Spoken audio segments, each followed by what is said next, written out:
Hey everybody, welcome back. This is some petty office drama that's on another level. By the way, I have a sale going on right now at shop.charlottedobre.net.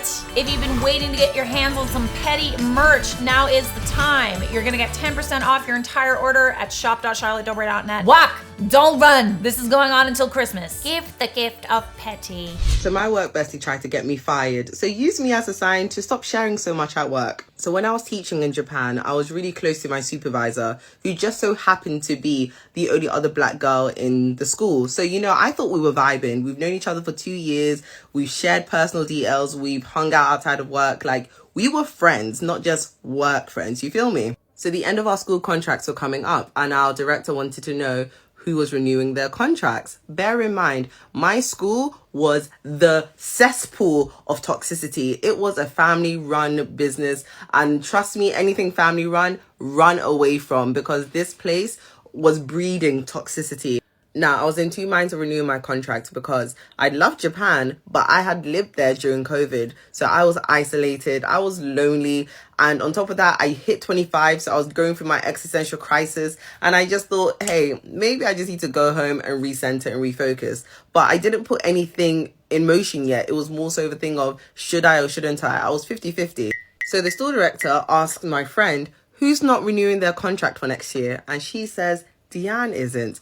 Without any hesitation. What? And when I asked her, why the hell would you even mention my name in this conversation? She said, well, he knows we're really close friends. So if I didn't tell him that you're not renewing your contract and you said it before I told him, then he would come back on me and, reprimand me for not giving him the heads up. Oh. Can you imagine? Bro. And not even exaggerating, she basically made the choice for me to move out of Japan, because once she told him that I wasn't trying to renew my contract, the guy cut me off in his head.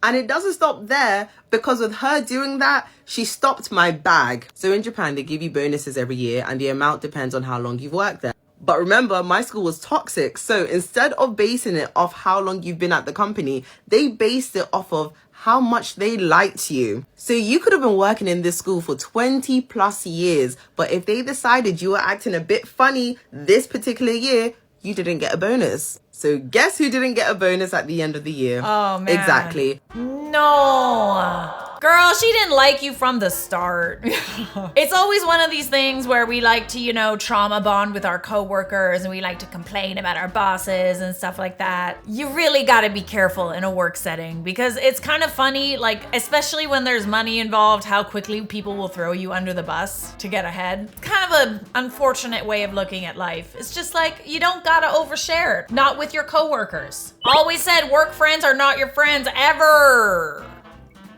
Yeah. I can't think of a single person that I'm still friends with from a job. Yeah, no, they kind of fell off. Because it becomes the only thing that you had in common with them was where you worked. And then once you don't work there anymore, you don't got anything to talk about anymore. And then your friendship was pretty much based on your hatred of a workplace. I learned the hard way that there's no friends at work. They put on an act to know you and spy on you, and they see you as competition, pretty much. I thought my work friends were my work friends until we started finding out how much each other made, and all of a sudden it was like it got a little feral. You don't go to work to make friends. You go to work to make money. I'm irked. I'm so irritated. I left work shaking today. Tell me, bestie. So I am a store lead at a retail food establishment here in LA. Okay. I am also 29, so I've been in this game for a little bit. I say that because I am going to work the hours that I'm scheduled and nothing more, unless a previous agreement has been made. I'm here to get a paycheck. I'm here to clock in and clock out. That's what's I'm up. not here to go above and beyond. Mm-hmm. I'm sorry. So my coworker is supposed to be coming in at 1:45 p.m. I'm off at 2 p.m. and we have a little bit of overlap just in case anything happens. And good thing we had that overlap, because obviously something happened. This coworker was late. I had a different coworker late the other day, and I was supposed to be gone at 1:45, and she didn't show up until 2 p.m. So we're clearly having some issues here with people getting here on time. So my coworker isn't answering her phone. Her texts are going green, and we have iPhones. So her texts are going green. Her phone is going straight to voicemail.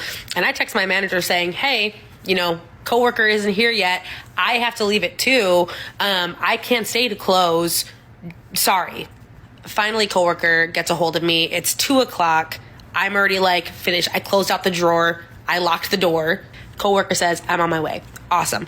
She lets me know, sorry, you have to stay though, until I get there. And I was like, what? No. And then my manager calls me. My manager then says, yeah, you're just gonna have to stay until she gets here. And I'm like, I got an appointment. And then she starts getting upset with me saying, oh, well, you can't just stay an extra 10 minutes. I inform her that it's going to be an extra 20 minutes, and that's not the issue. My schedule says I'm done at 2:00. I should be done at 2:00. I'm not going to stay an extra 20 minutes. You have no idea how far I live. You have no idea, where this appointment is, what this appointment is, and you have no, my schedule says I'm done at 2. Then I'm going to be done at 2. Then she pulls this, okay, well, I'll tell the operations manager and we'll have to have a conversation about this later. I said, oh, we're going to have to talk about this later? And she says, oh yeah, we are. I said, bet. I am 29 years old. I do not have time for this. She's also doing some other shady shit that I don't even have time to tell you about in this one, but I don't like it and it makes me want to quit. Please tell me that I am not in the wrong, because I think that is absolutely ridiculous. I had to be somewhere. You're going to ask me to be the extra 20 minutes? She was supposed to be here at 1:45. I'm already doing more than what I need to do. Miss me with that. Okay, so are we asking the people that are always late to be on time, or are we just dumping all that extra work onto you? I'm confused. I mean, I fail to understand why you're in trouble because you don't want to stay later than when you agreed. You know what I'm saying? I'm a manager and it's 100% not your responsibility to cover the irresponsibility of someone else. That's what I'm saying. It's like, this other person is late. Why are you getting in trouble? Frankly, none of their business where or why your appointment is. Yeah, no way. Period.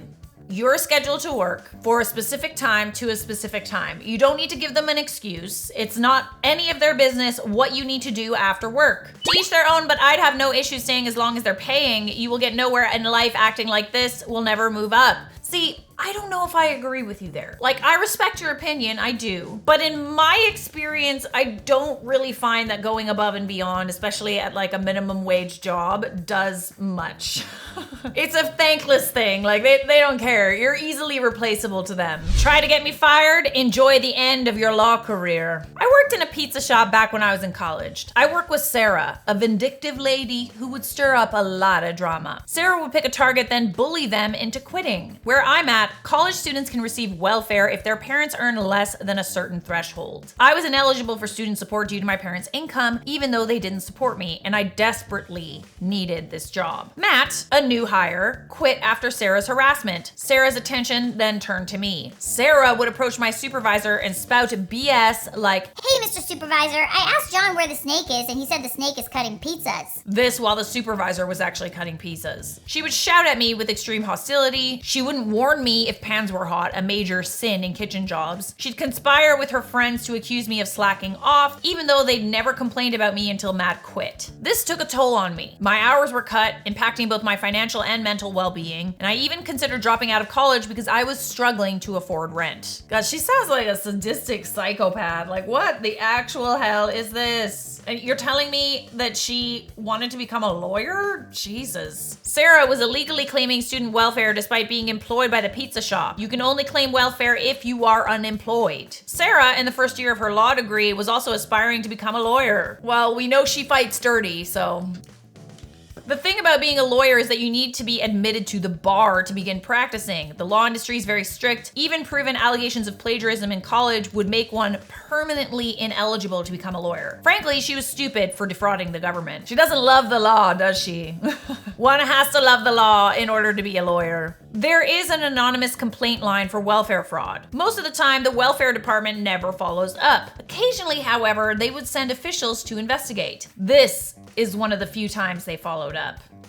Oh, goody. So you didn't do much. You just kind of a little nudge, a little petty nudge. And the stupid thing is that if she had just minded her own business and been nice to everybody, this probably never would have come out. I sent an anonymous tip stating the business, her schedule, her name, and her number. I was on shift when some officials from the welfare department came in, informing us that multiple complaints were made against Sarah. Okay, so more than just you complained? I think my boss could have just told them to scram since they probably didn't have a warrant, but instead of doing that, he licked their shoes, showing them all of the CCTV footage. Wow. Well, I mean, it's her fault that he can't keep employees. I don't know why he didn't just fire her, to be honest. The officials then questioned Sarah. She panicked, confessing to everything. I felt no sympathy for her. As a law student, she should have known to remain silent. Oh, love that you threw that in there. She should have. She definitely should have. But maybe she wouldn't have made a very good lawyer anyway. Long story short, Sarah received a suspended sentence, which would most certainly disqualify her from becoming a lawyer. She dropped out of college while I continued working at the pizza shop and eventually graduated with an associate's. I have an all right job now. God, I am so proud of you. I am so proud. Imagine someone like that being responsible for upholding the law. Hell no. She was messing with people's livelihoods, doing something she knew was illegal while studying law and receiving welfare that should have gone to others. I have no sympathy for her. Zero sympathy to be found, my friends. She had it coming. Seriously, pick one cruel, illegal thing to do at a time. Don't make enemies at the same place where you're cheating. Oh.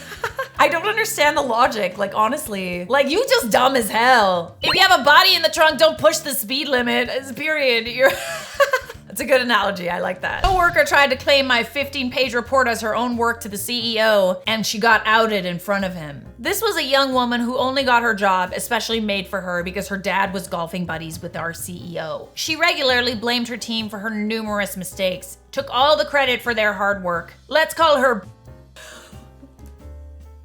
Okay. I used to do trade shows, and after the fall season, would be back in the office and create a comprehensive report on the results of the shows, normally 15 pages. The VEEPs always wanted paper reports, not attachments, so I normally printed them out and distributed them personally to the staff. I handed her copy as we passed in the corridor, then watched her in sheer amazement as she marched straight into the CEO's office and said, "I kid you not, here, boss, I just put this together for you." Stunning. The report was all about trade shows and she wasn't even in the same department. Wasn't your name on it or something? Tell me your name was on it, babes. Cue the revenge. I marched right in there after her and said, "Oh, I didn't realize that my report had some numerical errors. Let me have it back and I'll get you a revised one." All while staring at the CEO with a slightly raised eyebrow. As I left, I heard the most wonderful words from the CEO. "IQ, would you please close the door as you leave?"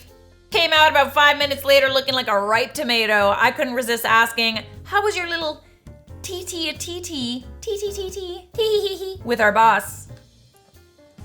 God, karma just comes for people, honestly. Like, sometimes I'm like, you know what? It's not worth it. It's not worth putting that kind of energy out there. It's not worth getting your petty revenge. Sometimes it just finds its way on its own.